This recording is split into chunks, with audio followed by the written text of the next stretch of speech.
max or min occurs when the first derivative equals 0 or does not exist. A maximum occurs when the first derivative changes from positive to negative, and a minimum occurs when the first derivative changes from negative to positive. The second derivative test can establish if it is a maximum or a minimum where the first derivative equals 0. The first step to solving a min-max problem is to find the first derivative. The next step is to set the derivative equal to 0. Then solve for x. Then you plug these values into a sign chart. Then you plug in the numbers between the zeros to find whether the derivative is positive or negative.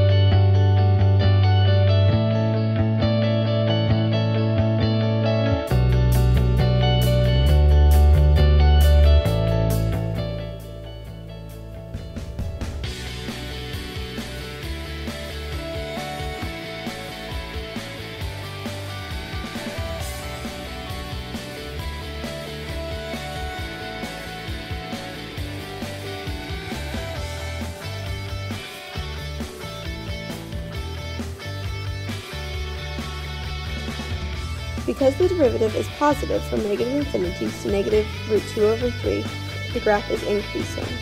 Then at negative root 2 over 3, the derivative is 0, so it's flat. Then it is decreasing from negative root 2 over 3 to positive root 2 over 3. Then the derivative equals 0, and then it is increasing again.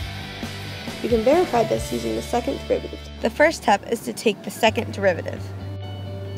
Next, we set it equal to 0. Then, using this point, we form another sign chart. We can plug in points to the left and right to find if the second derivative is positive or negative there. Because the second derivative is negative to the left and positive to the right, we know that it's concave down to the left and concave up to the right. We know from our first derivative test that the graph should look something like this.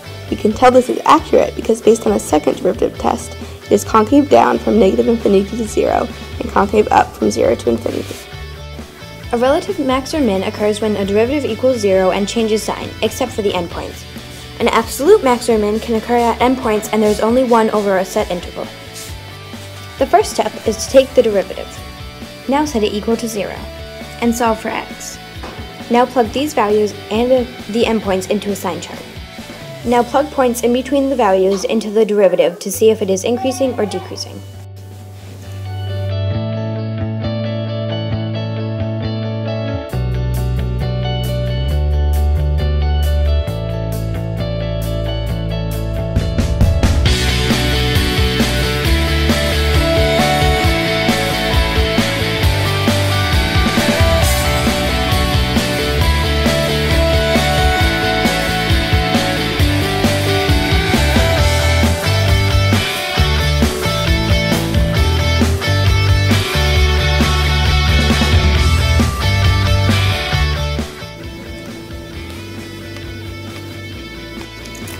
From negative pi to negative pi over 2, the derivative is negative, so we know that the graph is decreasing.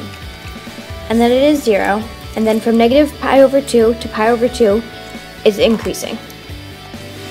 Next, we have to plug in the endpoints and the value where the derivative equals 0 into the original equation to find the absolute max and mins.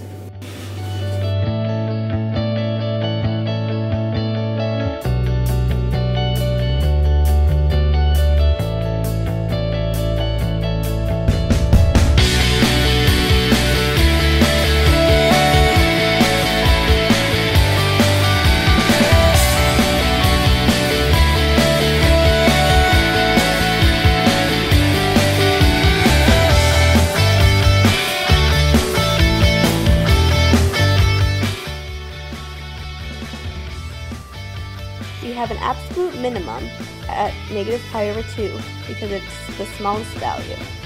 We have an absolute maximum at pi over 2 because the y value is the largest value. Now we will apply these techniques. For this problem, we will try to find the minimum amount of paper we can use if we have a certain square area of text and certain sized margins. You should always sketch a diagram like the one we have above. We can label one side X and the other side Y. We know that our area of text is X times Y, or 24 inches squared. We want to minimize the total area, which is the dimensions of the text plus the margins. To do this, we will start by solving for X on the top equation. Now plug it into the second equation. We should now FOIL this so it is easier to later take the derivative. Now we need to take the derivative. Now set the derivative equal to 0 to find the minimum values. We will now solve for Y.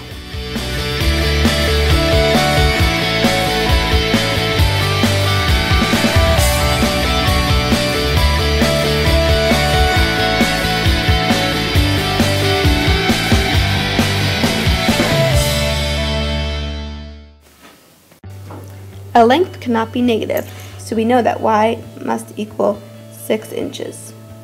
Going back to our original equation, we know that X times Y equals 24 inches. If Y equals 6, then 6 times X equals 24. That means X must equal 4 inches. To find the total dimensions, we now need to add the length of the margins. We know that the margin around the Y value was 3, so that length is 6 plus 3, which equals 9. The length of the margins around the X side was 2, so it must be 4 plus 2 equals 6. Therefore, our total margins are 9 inches by 6 inches.